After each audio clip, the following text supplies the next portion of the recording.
आज मोरखे 1 अगस्त 2023 को हम बारामूला में KDP ग्रुप खालसा धर्म पंचायत बारामूला जो है वो आज एक प्रेस कॉन्फ्रेंस कर रही है, जिसकी सरबराही सरदार कर्नल शीतल सिंह जी कर रहे हैं।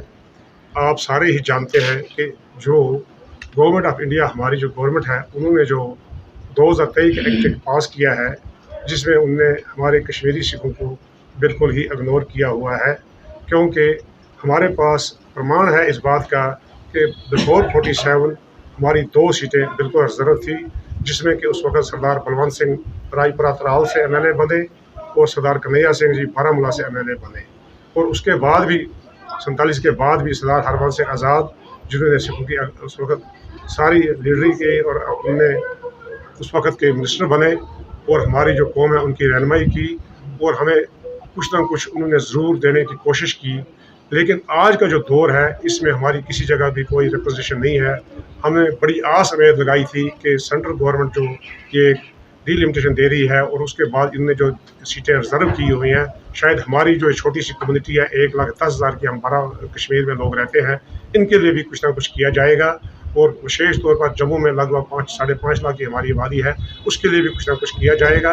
लेकिन हमने जिस वक्त देखा कि हमारे लिए कुछ नहीं किया गया, हम बिल्कुल लाचार मजबूर हो गए इन प्रेस करने के लिए। हम गवर्नमेंट के बिल्कुल वफादार सिपाही है, ऐसी कोई बात ही नहीं है। लेकिन हमारे साथ सौतेली माँ का सलूक किया जाता है कि जिस वक्त भी कोई भी पैकेज प्रोग्राम दिया जाता है वो हमारे लिए नहीं होता है। उसके पहले भी PM पैकेज दिया गया, 500 वैकेंसीज जो देगी, जो कि माइनॉरिटीज़, कश्मीरी माइनॉरिटीज़ के लिए थी, नॉन माइग्रेंट माइनॉरिटीज़ के लिए थी, लेकिन उसको बाद में कश्मीरी फर्द कर दिया गया। हम उन लोगों के खिलाफ नहीं हैं जिनको कुछ मिल रहा है, उनको भी मिले, लेकिन हम अपने लिए कह रहे हैं कि हमें भी कुछ ना कुछ मिलना चाहिए। हमारी प्राइम मिनिस्टर साहब से, अमित शाह साहब से यही दरख्वास्त है कि जो अगर आप उनको दे रहे हो, हमें भी कुछ ना कुछ इसमें दे दो, जो हमारा हक बनता है उस हक, क्योंकि हम भी उनके साथ यहाँ शाना बशाना रहते हैं। हमारी वो छोटी सी माइक्रोस्कोपिक हमारी जो कम्युनिटी है, इसमें आपको देने की कोई ज़्यादा नहीं है। 1-2 सीटें हमारे लिए रिजर्व की जाए, ताकि जिसमें हम भी अपना रिप्रेजेंटेटिव चुन सकें और हमारा भी रिप्रेजेंटेटिव बने, हमारी बात भी कल गवर्नमेंट के ऐवान तक पहुँचे कि हमारी लोगों की डिमांड क्या है। अब ये सारी बातें जो है हमारी ये प्रेस कॉन्फ्रेंस बारामूला में हम दे रहे हैं, जिसमें बारी बारी हमारे जितने भी यहाँ मेंबर साहब बैठे हैं और इंटेलेक्चुअल साहब बैठे हैं, मैं आप अपने प्रधान साहब से अपील करता हूँ कि वो भी इस बारे में 2-4 मिनट आपने लगा के इस विषय पर कुछ ना कुछ बोले, क्योंकि ये हमारे लिए बहुत ज़रूरी है कि जिस वक्त आपकी पॉलिटिकल सोच हमारी नहीं होगी, हमारे को कोई पूछेगा नहीं। जिस वक्त 1974 तक लगभग हमारी पॉलिटिकल सोच जो है वो ठीक चलती रही, हमारे साथ नहीं हुआ, लेकिन जो उसके बाद प्रोसीजर आए उसमें सारी जगह हमें सौतेली माँ का सलूक किया गया, उसके बाद हमें कुछ नहीं किया गया। हमें इस वक्त हर चीज़ से इग्नोर किया जाता है, जिसमें एक ही हमारे पास उम्मीद थी कि अब सेंट्रल गवर्नमेंट हमें कुछ ना कुछ देगी, क्योंकि हमने इस बारे में विशेष तौर पर मैं भी उसमें था जब हम होम मिनिस्टर साहब से मिल के आए थे। जितने भी बड़े बड़े लीडर BJP के हैं उन सबको हमने मिला है। राजनाथ जी से हम मिले हैं, रवि प्रसाद जी से हम मिले हैं, रविशंकर जी से हम मिले हैं, जितेंद्र सिंह से हम मिले हैं, और सिर्फ हम प्राइम मिनिस्टर साहब तक नहीं पहुँचे, लेकिन इन्होंने हमें खासकर अमित शाह जी ने हमें बड़ा भरोसा दिया था कि हम आपका भी सोचेंगे, आपको भी किसी न किसी कैटेगरी या किसी न किसी तरीके से आपका भी हम कुछ ना कुछ सोच विचार करके आपको भी आपको जीने लायक हम रखेंगे, ये उनने कहा था। लेकिन बदकिस्मती का आलम है कि जब इस वक्त हमने देखा 23 एक्ट जो पास हुआ 2023 का, उसमें हमारा नाम कहीं नहीं है, हम किसी वजूद में ही नहीं है, हमें बहुत बहुत इग्नोर किया गया और सौतेली माँ का सलूक किया गया। अब मेरी दरख्वास्त है मेरे प्रेसिडेंट सरदार नरेंद्रपाल सिंह जी से, वो आगे की कार्रवाई शुरू करें। वाहिगुरू जी का खालसा, वाहिगुरू जी की फतेह। वाहिगुरू जी का खालसा, वाहिगुरू जी की फतेह। और नाल ही जो हमारे मीडिया पर्सन्स हैं उनको मेरी तरफ से बहुत बहुत हम उनको खुशामदीद कहते हैं और आदाब भी करते हैं। जिस तरीके से हमारे सिकंदर साहब ने खुल के कुछ बातें आपके सामने की, मैं भी उन्हीं बातों को ही दोहराऊंगा। मीडिया वाले बखूब ये जानते हैं कि पिछले 70 साल से जब भी मरकज़ की तरफ से कुछ दिया गया, उसमें जो हमारी माइक्रोस्कोपिक कमेटी है या कम्युनिटी है उसको इग्नोर किया गया। आज आप देख रहे हैं कि हमारे हर एक जितने भी यहाँ हमारे लोग बैठे हैं, हर एक के बिल्कुल सामने यही लिखा गया है कि हाँ भाई, हमारी कम्युनिटी को हमेशा से इग्नोर किया जा रहा है और ये एक सोची समझी चाल के तहत हो रहा है। इसमें मैं बिल्कुल कोई भी चीज़ छुपा के नहीं करूँगा, क्योंकि 47 से पहले भी ये 2 सीटें रिजर्व हुआ करती थी महाराजा के वक्त, और उसके बाद फिर जब हमारे यहाँ नेशनल कॉन्फ्रेंस की गवर्नमेंट बनी तब भी उस वक्त आहिस्ता आहिस्ता इसको ख़त्म किया गया। बहुत सारी प्रेस कॉन्फ्रेंसेस हुई। एक ही मुद्दा है कि यहाँ के सिख को, कश्मीर के सिख को क्यों इग्नोर किया जा रहा है। हम मानते हैं कि कश्मीरी पंडितों के लिए 2 सीटें रिजर्व की गई हैं और 1 सीट उनके लिए जो मतलब पाकिस्तान जो कश्मीर रिफ्यूजी जो आए हुए यहाँ, उनके लिए। हम उनके खिलाफ नहीं, हम कहते हैं बहुत अच्छा है, लेकिन 47 से हमने यहाँ बहुत तकलीफ उठाई है। उस वक्त भी हमारी कम्युनिटी को कम से कम 30-40 हज़ार लोगों की शहादत देनी पड़ी। फिर मिलिटेंसी के दौरान भी लगभग आपको पूरा पता होगा, मैजूर नगर का मैसेकर हुआ, चिट्ठी सिंहपुरा का हुआ, और उसके बाद अनगिनत जो और लोग थे उनको कत्ल किया गया। हम भी उसी रेस में शामिल थे। लेकिन ये बदकिस्मती से बहुत सख्त लफ्ज़ों से ये कहना पड़ रहा है कि कितने डेपुटेशन यहाँ से गई, लेकिन अमित शाह से कोई बड़ा है नहीं, प्राइम मिनिस्टर से कोई बड़ा है नहीं, और यहाँ इश्योर किया जाता है कि नहीं, आप वहाँ आप आइए, हम आपकी बात को मानेंगे, करेंगे। लेकिन बदकिस्मती का आलन है कि अब भी उसमें रिजर्वेशन में हमारा नाम कहीं नहीं है। पहाड़ी स्पीकिंग, ये जो जितने भी कश्मीर के लोग हैं यहाँ, मेरे ख्याल में पहाड़ी स्पीकिंग को वो ओबीसी का दर्जा दिया गया है ना, लेकिन उसमें भी हमें डिस्कार्ड किया गया। अब देखिए जितनी भी पॉपुलेशन है हमारी, ये बिल्कुल स्कैटर्ड पॉपुलेशन है, गांव में रहते हैं। कोई हमें भी नहीं बसने देता था शहरों में, लेकिन अब कुछ साल हुए जिसकी वजह से लेकिन वहाँ भी हमें बिल्कुल इग्नोर किया गया। लेकिन हम गवर्नमेंट को वार्न करते हैं, अगर आपने इस पर गौर नहीं किया तो शायद हमें मजबूर होकर कुछ और बहुत सख्त कदम उठाने पड़ेंगे। मैं मीडिया पर्सन से भी ये बात कहता हूँ कि नहीं, इस वक्त जो बात हमारे साथ हो रही है वो आप भी इसको पुरजोर लफ्ज़ों में इसी तरीके से मीडिया में दे दें, प्रेस में दे दें, लोगों तक इस बात को पहुँचाएं कि ताकि ये जो हमारी डिमांड है इसको पूरा किया जाए। बहुत बहुत शुक्रिया।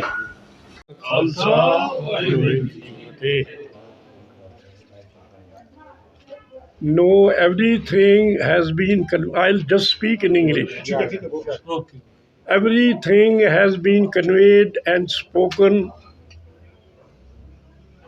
for the requirement of Kashmiri Sikhs in this conference. No, I will sum it up with few words. I would like to convey this message to Honorable Prime Minister of India that I am 94 years of age, an old soldier who has fought all the wars and is the first commissioner of J&K, who is living in this border area of Baramulla district. It should be very easy for the Prime Minister to understand, if Sikh community is not in Kashmir Valley, there will be no Indian flag flying here. It is only because of the Sikh community the Indian flag is flying here. Otherwise it would have been not there. Therefore, I would not go into the details. Only I will request the Prime Minister on behalf of me as an old soldier that he should consider it and give thought and give the justice decision in this matter. That is all my request to him. Thank you very much. जो हमारी KDP की आज यहाँ पर press conference चल रही है, जितने भी यहाँ पर हमारे ओहदेदार साहिबान बैठे हैं, इन्होंने पुरजोर लफ्ज़ में हमारे सेंट्रल गवर्नमेंट की जो बनी हुई है, prime minister Modi ji, home minister Amit Shah ji से हमने सभी ने रिक्वेस्ट की कि जो कश्मीर में सिख रहते हैं उनकी तरह थोड़ा ध्यान दीजिए और जो उनकी डिमांड है उसको नज़रसानी करके जो सिख मांग रहे हैं अपनी डिमांड उनको फिर अपने पार्लियामेंट में लाके हमें जो चाहिए वो दे दें। मोदी जी अगर हमारी आवाज़ सुने और अमित शाह जी सुने कि 95 साल का बूढ़ा सिंहपुरा में कर्नल शीतल सिंह जो यहाँ पे प्रेस कॉन्फ्रेंस में आए हुए हैं, जो ये अल्फाज बोल रहे हैं, उनकी तरह देख कम से कम देखिएगा और ये सुनिएगा कि इस एज में जो चीज़ हम आपको मांग रहे हैं उसकी तो ध्यान देने वो हमको देनी चाहिए। क्योंकि हमने आप मोदी साहब से भी मिले हैं, अमित शाह से भी मीटिंग की हैं, उन्होंने बहुत आश्वासन दिए हैं, पर हमें यह नहीं पता चलता कि ऑन ग्राउंड उनको कौन जाकर क्या बता देता है या इग्नोर कर देता है। अगर वो एयर मार्क खुद करके यहाँ पे कभी देख लें या किसी को भेज के देखें कि यहाँ पर सिखों की पोजीशन क्या है, सिख क्या मानते हैं और जेन्युइन डिमांड्स हैं कि नहीं है, इन्हीं अल्फाजों से, क्योंकि सब कुछ हमारे लीडर साहिबों ने बोल दिया है, ज़्यादा बोलने की ज़रूरत है। इसी जो कुछ मैंने बोला उस पर ध्यान देना चाहिए सेंट्रल गवर्नमेंट को। वाहिगुरू जी का खालसा, वाहिगुरू जी की फतेह। वाहिगुरू जी का खालसा, वाहिगुरू जी की फतेह। यहाँ हुए सारे मीडिया पार्टनर्स और हमारे साथ बैठे केडीपी मेंबर्स को सबको JIN।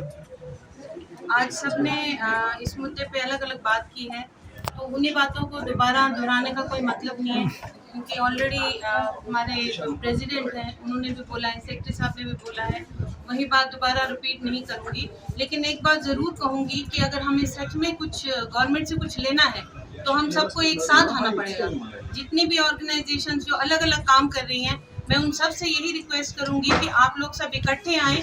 हम सब जब तक हम लोग सब साथ में नहीं चलेंगे तो हमें कोई भी फ़ायदा नहीं होगा, क्योंकि जब हमें बांटा जाएगा तो हमें किसी चीज़ का भी फ़ायदा नहीं होगा। जब हम इकट्ठे आएंगे, सारे जितने भी हमारी सिख एसोसिएशंस काम कर रही हैं वो सब इकट्ठे आएँ। और दूसरी बात ये है कि हमें सिर्फ गवर्नमेंट से ये पूछना है कि क्या सिखों का कोई कंट्रीब्यूशन नहीं है कंट्री की तरफ या स्टेट की तरफ? क्या हमारा कोई ऑफिसर ऐसा नहीं है जिसने आपको सर्व किया हो, लॉयल्टी से सर्व किया हो? क्या ऐसा कुछ नहीं है कि हमारा कोई अगर आप हमें ये बताएंगे कि हमारा कोई कंट्रीब्यूशन नहीं है गवर्नमेंट की तरफ, गवर्नमेंट ऑफ इंडिया की तरफ, किसी वॉर में या फोर फ्रंट पे किसी भी चीज़ में अगर हमारा कंट्रीब्यूशन नहीं है, आप बताएं, तो हम आपसे कुछ नहीं मांगेंगे। लेकिन हाँ, अगर हमारा कंट्रीब्यूशन है तो प्लीज़ हमें हमारा हक चाहिए। हमें कोटा जो आपने हमारे लिए, कोटे में भी आपने हमारे लिए कुछ नहीं रखा है इलेक्शन की, तो हम फिर उसके बारे में हम क्या बात करेंगे? क्योंकि हमने जहाँ तक देखा है, अभी हरबंस सिंह जी की बात हुई जो यहाँ के चीफ मिनिस्टर थे, तो जब तब हो सकता था तो अब क्यों नहीं हो सकता? दैट मीन्स ये तो फिर पूरा सोच समझ के हुआ है जो भी हुआ है। बट हम चाहते हैं कि अगर हम आज सारे यहाँ बैठे हैं तो हम ऐसे ही सब अपना अपना टाइम निकाल के आए हैं। तो अभी हमने ये तो एक छोटे पैमाने पे किया है, तो अगर हमारी बात पे गौर नहीं किया जाएगा तो फिर हमें कुछ बड़ा सोचना पड़ेगा। हम यहाँ से दिल्ली भी जाएंगे, यहाँ से हम LG पास भी जाएंगे, तो हमें जाना पड़ेगा, क्योंकि हमें अपने जो आने वाली जनरेशन है उनके बारे में सोचना है। सर्वाइवल यहाँ पर हमारा तभी होगा जब हम कहीं एग्जिस्ट करेंगे। दैट मीन्स हमारा तो हम तो एक्सीडेंट हो जाएंगे, ऐसे हम कहीं दिखेंगे नहीं। तो ये चीज़ें बहुत ज़रूरी है। इस पोडियम से हम यही मैसेज देंगे, आप अपने मुस्लिम भाइयों को भी यही कहेंगे कि आप ही हमारा साथ दीजिए, क्योंकि हमने भी आपका साथ हर चीज़ में दिया है, चाहे वो कोई भी प्रॉब्लम हो तो उसमें हमने भी आपका साथ दिया। इसलिए आप भी हमारे साथ, हमारी आवाज़ बने, हमारे साथ चले, मीडिया के थ्रू या फिर हमारे साथ शाना बशाना खड़े होके। बस इससे ज़्यादा मैं कुछ नहीं कहूँगी। वाहिगुरू जी का खालसा, वाहिगुरू जी की फतेह। वाहिगुरू जी का खालसा, वाहिगुरू जी की फतेह। आज बड़े अफसोस के साथ हमें एक बार फिर स्टेज पे आना पड़ा। हमने पिछले 9 साल से बहुत सी उम्मीदें रखी थी कि शायद सेंटर में हमारी सरकार आएगी। 70 सालों से जो हमें इग्नोर किया जा रहा है, शायद उसमें मत हमारी नुमाइंदगी हो, हमारी हिस्सेदारी हो। लेकिन बदकिस्मती का आलम ये है कि हमारे सेंट्रल सरकार जम्मू कश्मीर के को हिंदुस्तान का ताज कहती है, लेकिन मुझे शर्म आती है जब वो लोग ये कहते हैं कि जम्मू और कश्मीर ये हिंदुस्तान का ताज है। जिस ताज को संभाल के रखने के लिए यहाँ की सिख माइनॉरिटी ने 1947 से लेकर आज तक 70 सालों में जो भी गवर्नमेंट आई, चाहे वो कांग्रेस सरकार आई, नेशनल कॉन्फ्रेंस सरकार आई, पीडीपी की सरकार आई, मुद्दे में एजेंडे में उन्होंने जो भी हमारे साथ वादे किए मेमोरेंडम में रखा, लेकिन वादे वो नाकारा साबित हुए। लेकिन आज अफसोस के साथ हमें कहना पड़ता है, हमें वो उम्मीद नहीं थी कि हमें हिंदुस्तान सरकार से अपना हक मांगने के लिए फ्रंट पे आना पड़ेगा। मुझे एक बात समझ नहीं आती है, क्या इस हिंदुस्तान के लिए क्या कश्मीर के सिख ने कुर्बानी नहीं दी?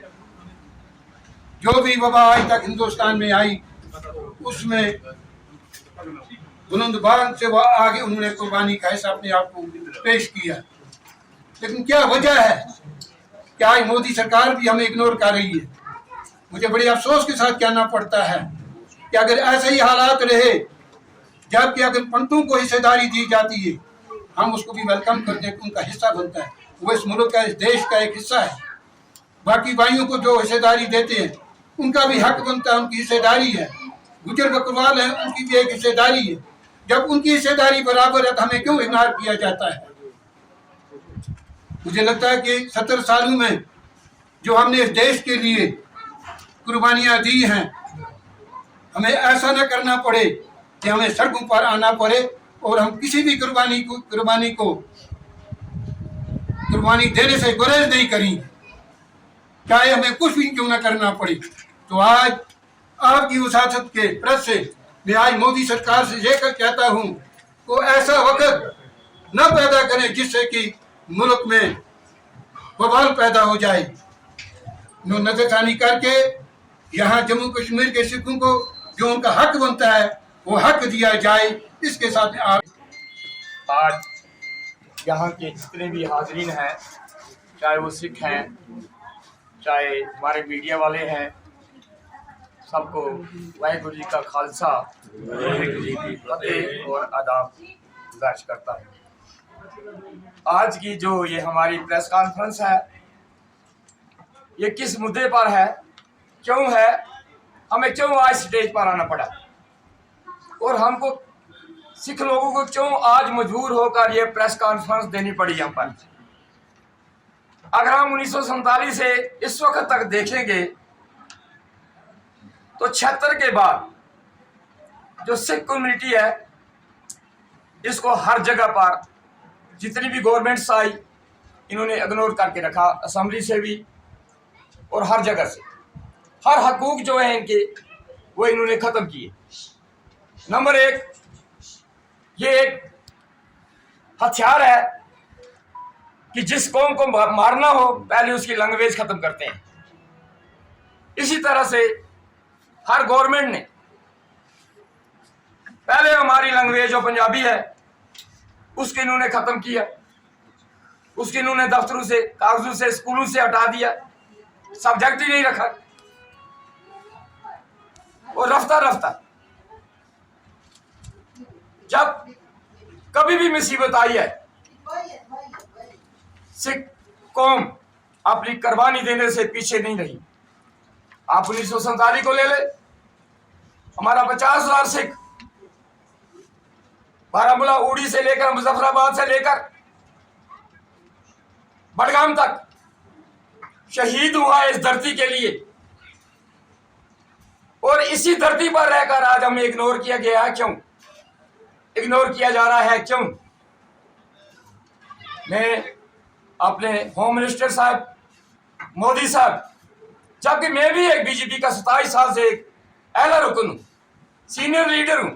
मैं प्रभारी भी रहा हूँ, डिस्ट्रिक्ट प्रेसिडेंट भी रहा हूँ, नेशनल काउंसिल का मेंबर भी रहा हूँ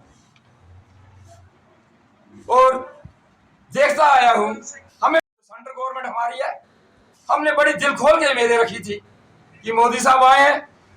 जहां तक इन्होंने हमारे गुरुओं की इज्जत और उनके गवर्नमेंट के जरिए बनाने शुरू किए, हमें सहारा मिल गया था कि शायद हमारी कम्युनिटी को अब ये वो तमाम हकूक भी मिल जाएंगे जिनसे हम इग्नोर हो रहे हैं। मगर आज वो सब फेल हो गया। जबकि प्रेजेंटली आप देखें, इन्होंने कुछ सीटें बढ़ाई, पंडितों को 2 सीट रखी असेंबली में, बाकी 1 सीट रखी और कोई भी ऐसा ग्रुप नहीं है कश्मीर में, जम्मू कश्मीर में रहने वाला जिनका इन्होंने असेंबली में हिस्सा ना रखा हो, मार्क्सवाई सिख कम्युनिटी। क्यों ऐसा क्यों हो रहा है? हमारे साथ ये जुल्म क्यों कर रही है गवर्नमेंट? आप पूछ रहे हैं गवर्नमेंट को। आज से यहाँ रवि प्रकाश साहब जी आए थे, हमारे खजाना मंत्री थे उस वक्त, वो डॉक्टर जितेंद्र सिंह जी भी आए थे। हमने उनके पास भी यही मेमोरेंडम रखा, मगर पता नहीं ये यहाँ से हमारे से तो ले लेते हैं, लेकिन जाता कहाँ, इसको पढ़ता कौन है? कोई नहीं पढ़ता है। तो आज के रोज हम ये गवर्नमेंट से अपील करते हैं कि सिख कौम अपना हक लेने से पीछे नहीं रहेगी। डिस्ट्रिक्ट से लेकर यूटी JNK तक ये जो रोष है ये दिल्ली तक पहुंचाया जाएगा और उसके लिए जो कुर्बानी भी हमारी कम्युनिटी को देनी पड़ेगी, हम देने के लिए तैयार। हम चाहते थे कि शायद ये जो मौजूदा गवर्नमेंट है, जिस तरह इन्होंने हमारे गुरुपर्व वगैरह चलाए थे, हम आपस में प्रचार कर रहे थे कि तमाम सिखों को इनके साथ मिलकर रहना चाहिए। लेकिन आज के जो हालात इन्होंने जो आज फाइनल पोजीशन हमारी बना दी है, हर सिख के दिल में रोष है। कैसे आएगा आगे? वो क्या करेगा? वो जिस तरह हमारे मेरे से पहले मेरे भाइयों ने कॉन्फ्रेंस में हिस्सा लेकर अपने ज़बान से जो भी शब्द उन्होंने बोले हैं, मैं उनकी हर बार तायद करता हूं और मजीद ये भी बोलता हूं कि उन्होंने अगर डिस्ट्रिक्ट से लेकर यूटी तक बोला, नहीं, डिस्ट्रिक्ट से लेकर यूटी से लेकर दिल्ली तक हमारा प्रोटेक्शन जो है चलेगा और हम चलाएंगे। बाकी मैं भारतीय जनता पार्टी का एक सीनियर रुकन हूँ, ये कोई छुपी बात नहीं है। 1996 में मैं भारतीय जनता पार्टी में शामिल हुआ हूँ, जबकि मैं भी एक इस सीनियरिटी पर मिनिस्टर होना चाहिए था भारतीय जनता पार्टी में। मैं उस चीज को इग्नोर करता हूँ, मुझे वो भी ख्वाहिश नहीं है, लेकिन कम्युनिटी को कुछ मिलना चाहिए, वो मेरी ख्वाहिश है। Thank you. वाहिगुरू जी की फतेह। मैं जनरल सेक्रेटरी सरदार तेजपाल सिंह KDP और सरदार नरेंद्र पाल सिंह प्रेसिडेंट KDP के हर एक वोट को सेकंड करता हूँ, क्योंकि उन्होंने जो बातें कही वो बिल्कुल दुरुस्त है। लेकिन जो मैं कहने जा रहा हूँ वो किसी फैक्ट्स में पर बात करूँगा, क्योंकि ये डिस्क्रिमिनेशन क्यों हुई उसके बारे में बात करना चाहूँगा। जो लेटेस्ट रिकॉर्डेड पॉपुलेशन है हिंदुओं की कश्मीर में, वो है 1,72,690। उसमें हिंदू लोग भी हैं और पंडित लोग भी हैं। ये कश्मीर की पॉपुलेशन है। जो रिकॉर्डेड सिख पॉपुलेशन है वो है यहाँ पर 70,000 सिखों की, 70,000। अच्छा, अब जो 1.5 लाख रिकॉर्डेड जो है सिख पॉपुलेशन वो है जम्मू में सिखों की, टोटल बन गया 2,20,000। ठीक है। अब जो पंडितों की पॉपुलेशन है वो है 1,72,000 सिर्फ कश्मीर में, ओनली कश्मीर। अगर हम पॉपुलेशन के हिसाब से देखें, जो पंडित लोग हैं वो सिर्फ कश्मीर में रहते हैं, उनकी पॉपुलेशन हिंदुओं को निकाल के तकरीबन 1.5 लाख रह जाएगी। 1.5 लाख पॉपुलेशन के लिए जो सिर्फ कश्मीर में रहते हैं उनको 2 सीटें।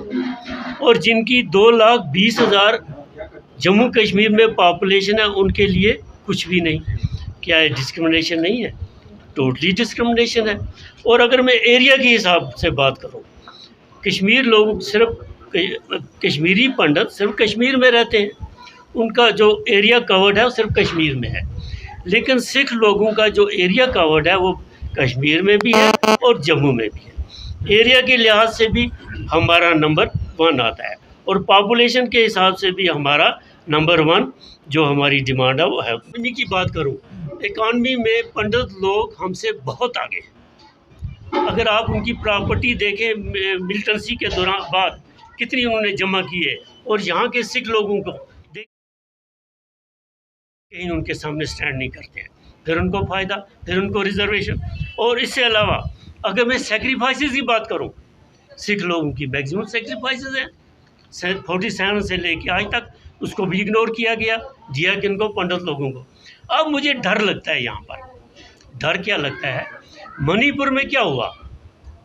मणिपुर में 2 कौमें हैं, एक है कुकी और दूसरा है मैथी। कुकी लोग जो हैं वो ट्राइबल एरिया में रहते हैं, पहाड़ों पर रहते हैं, उनको ऑलरेडी शेड्यूल ट्राइब का दर्जा दिया गया है। जो मीठी लोग हैं वो हिंदू लोग हैं और जो कुकी लोग हैं वो क्रिश्चियन है ज़्यादा। मीठी लोग जो है अर्बन एरिया में रहते हैं, उनको इन्होंने अब दे दिया ये स्टेटस, ट्राइबल स्टेटस, क्योंकि वो हिंदू लोग हैं। क्यों दिया? क्योंकि उनको वहाँ से सीटें 2-4 आ जाएंगी। लेकिन वहाँ गड़बड़ क्यों उठी? जो कुकी लोग हैं वो कहते हैं नहीं जी ये तो हमारा हक था, हमारा हक आपने इनको क्यों और दे दिया, हमारी तो बांटा गया सारा कुछ। वहाँ पर एक बहुत बड़ा एक चल रहा है जो आप सबको पता है, न्यूज़ पर आप देख रहे हैं, इतना बड़ा वहाँ पर तूफान चल रहा है। इसी तरह गुजर बकरवाल की बात ले लें, पहाड़ी लोगों को इन्हें ST शेड्यूल ट्राइब दे दिया, गुजर लोग, गुजर बकरवाल लोग उठ खड़े हुए हैं, नहीं जी हमें भी दे दो। क्या वो गलत है? अब यहाँ पर क्या हो गया, अब पंडित लोगों को इन्हें सीटें दे दी, हिंदू सिखों को नहीं दिया। यहाँ भी एक इन्हें वेज क्रिएट कर दिया। मुझे तो यही लगता है हिंदू और सिखों में एक वेज क्रिएट करने का एक तरीका है। मुझे लगता है कि आइंदा जो यहाँ पर जो हालात वो बिगड़ जाएंगे अगर गवर्नमेंट ने ऐसे हम लोगों को कहीं रिजर्वेशन ना दिया। कि अगर हम लोगों को कश्मीर के और जम्मू के सिख लोगों को रिजर्वेशन नहीं दी गई इस रीऑर्गेनाइजेशन एक्ट के तहत, तो हम बहुत जल्दी डिस्ट्रिक्ट लेवल पर प्रोटेस्ट मार्च करना शुरू कर देंगे, वैली लेवल पर प्रोटेस्ट करना शुरू कर देंगे, और उसके अलावा हम दिल्ली भी जाएंगे, जिसका हमने सारी जितनी भी यहाँ ऑर्गेनाइजेशन है उनके साथ मिल के फैसला लेंगे। और हर कोई ऑर्गेनाइजेशन चाहती है कि इसके बारे में बहुत सख्त जो है स्टेप लिया जाए, क्योंकि हम लोगों को माइनॉरिटी की स्टेटस की बात आई तो नील, एम्प्लॉयमेंट रिजर्वेशन की बात आई तो नील, पंजाबी लैंग्वेज की बात आई तो नील, पहाड़ी स्टेटस की बात आई तो नील, लोकल माइग्रेशन की बात आई तो नील। लोकल माइग्रेशन की एक बात कहूँ मैं, ये कह रहे हैं कि लोकल माइग्रेशन हम नहीं देंगे। श्रीनगर में, जवाहर नगर में, हब्बा कदल डाउनटाउन एरिया से कुछ हिंदू लोग, पंडित लोग, उनको लोकल माइग्रेशन मुफ्ती सीद के वक़्त में दी गई, और जो आके जवाहर नगर में बसे हुए, दैट इज़ ऑन रिकॉर्ड। उनको जब लोकल माइग्रेशन में लिया गया, क्या सिख लोग जो गांव से या बडगाम से आके बारामूला में कैंप लगा, इधर श्रीनगर आके कैंप लगा के बैठे हैं और किराए पर रह रहे हैं, क्या उनको हक नहीं है? ये एक इनकी वाकई, जिस तरह मेरे प्रेसिडेंट साहब ने कहा, ये एक समझी सोची इनकी साजिश है ताकि सिख कौम को कमज़ोर किया जाए, सिख लोग जो हैं मजबूर हो जाएं, इनकी इकोनॉमिकल कंडीशन ऑलरेडी ख़राब है, इसको और ख़राब किया जाए ताकि ये किसी जगह ना के लायक ना रहे। मैं आज अपने सब सिख लोगों को ये अपील करता हूँ कि आप लोगों को एक प्लेटफार्म के नीचे आना पड़ेगा, और ये मेरी आपकी अर्नेस्ट रिक्वेस्ट है, एक प्लेटफार्म, क्योंकि हमने देखा है जितने भी हमने मेमोरेंडम दिए हैं, कहाँ मनमोहन सिंह जी से लेके होम मिनिस्टर तक जो आज के हैं, उनके तक हमने जो भी मेमोरी, उसमें हमारी सेम डिमांड्स हैं, सिमिलर डिमांड्स हैं, कहीं कोई गलत डिमांड नहीं है, यही डिमांड है। वो भी लिखता है, वो भी, लेकिन सुनता कोई नहीं है। अब हमने सबको रिक्वेस्ट करते हैं कि एक प्लेटफार्म पर आके हम लोग ये प्रोटेस्ट मार्च शुरू करें, हर डिस्ट्रिक्ट लेवल पर, वैली लेवल पर, और इवन अप टू दिल्ली। ये मेरी रिक्वेस्ट रहेगी। इतने ही वर्ड्स में आपसे कह के इजाज़त मांगता हूँ। शुक्रिया।